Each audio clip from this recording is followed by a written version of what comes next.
I think we've seen things really change during and after COVID. Okay. Because, our shop, we were open throughout, all the lockdowns. We were lucky. Yeah. Because we sold food, we were always classed as essential. Yeah. Our business. I know, that's how I met you. Exactly. I just came in and hung out here all the time. Exactly. Our business would have been a very short-lived business if it couldn't stay open. Because we opened the big shop a month and a half before the first lockdown. Oh wow! Okay, I didn't know about that timeline. Yeah. I just knew that you guys were an essential shop. Yeah. And again, because you also, and we'll talk about that later, but the food and everything. Yeah. So we had a small shop before, like it was a little cupboard, seriously. Also in Lechlade. Also literally down the high street. So we had that for a year, and then the bank closed down, and we got a chance to take over the building. Yeah. And it took us about 3 or 4 months to renovate it. And then we opened on the 1st of February, and then I think in the middle of March. Yeah, that's true. The world happened, lockdown. Yeah. Which was just the most bizarre time I think any of us have ever lived through.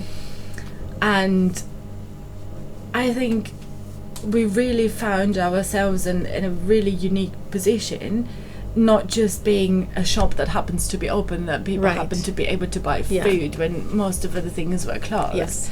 But we found that our regular customers, instead of coming in once a week, they came in 3 times a week. Okay. Because it was a point of contact. Ah. And there was this little safe haven where just things didn't seem as bad as out there. Where people could just talk about how they felt about it, and how they were feeling and how they were coping with it. Right. Without being judged and just with being listened to. And obviously at the time, like the health and how to ensure your safety was a hot topic that I'm sure a lot of people wanted to talk about with the professional. But do you know what we found more so? It was the anxiety and sheer terror people came in with of being so scared and so afraid what's happening in that world. So for us, what we observed, the mental health struggle was so much greater than the physical struggle. Right. Because, if someone was concerned about, getting COVID or had family members who had COVID, we knew what to do about it. There are very clear natural health protocols. Sure. That you do about it, that have been proven to work, that have been used in America, in New York, and in hospitals that were hit with the first waves of COVID. We were quite, we knew how to support people. Right. Yeah. Through it, and so that was almost the easy side. The really challenging bit was looking after people's mental health.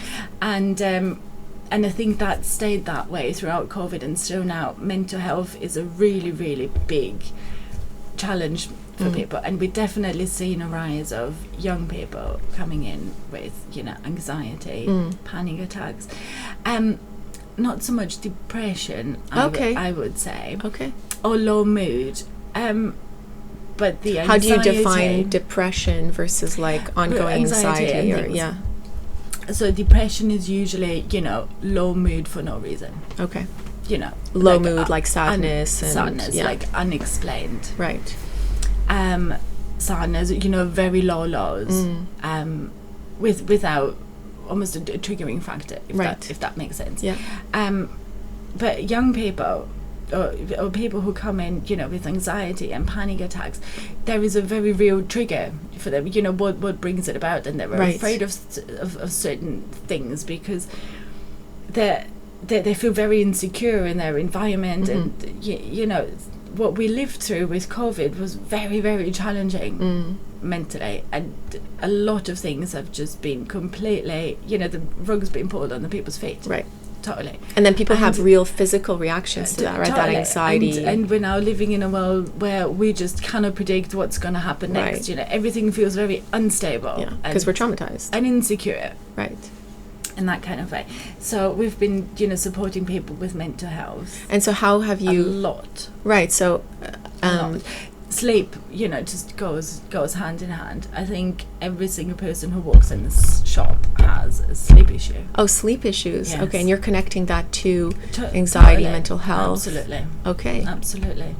And I'm sure that has, that trickles down into physical health as well, right?